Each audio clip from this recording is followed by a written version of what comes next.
The Senate does adjourn. And Senator Paterson, you are first cab off the rank. Thank you, Mr President.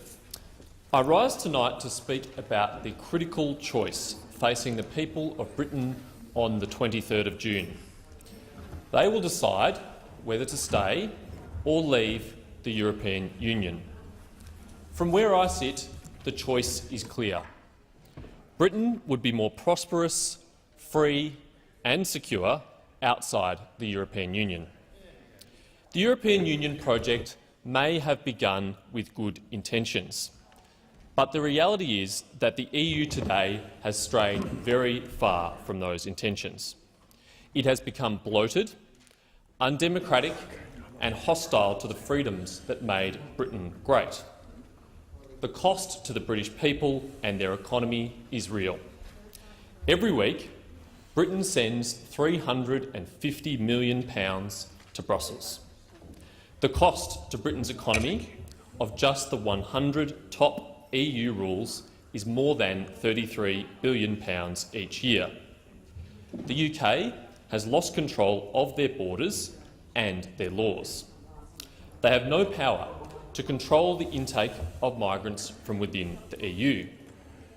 More than half of the laws and regulations passed each year which govern the lives of UK citizens originate not in their own parliament but in a foreign capital, enacted by people who they had no say in electing.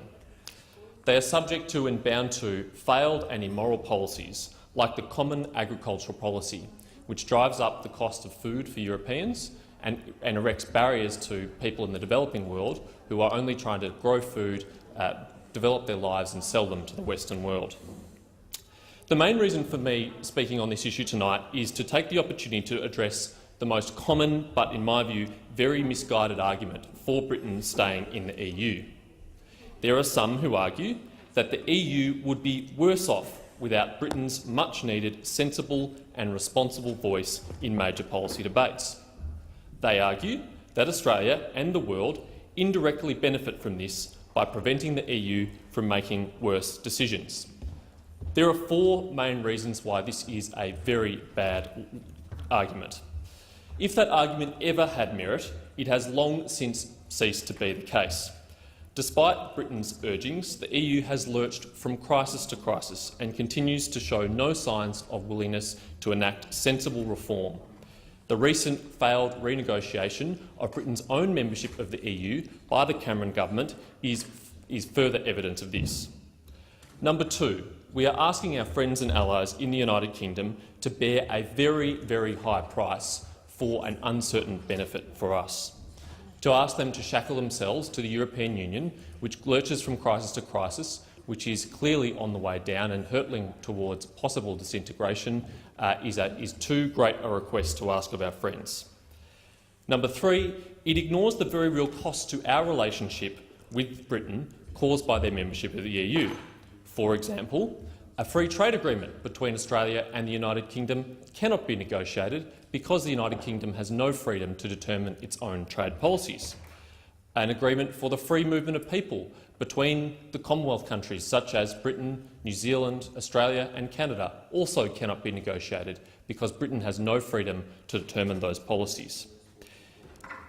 The best thing for Europe would be for the United Kingdom to leave the EU and to demonstrate how successful, prosperous, free and secure they could be outside the European Union.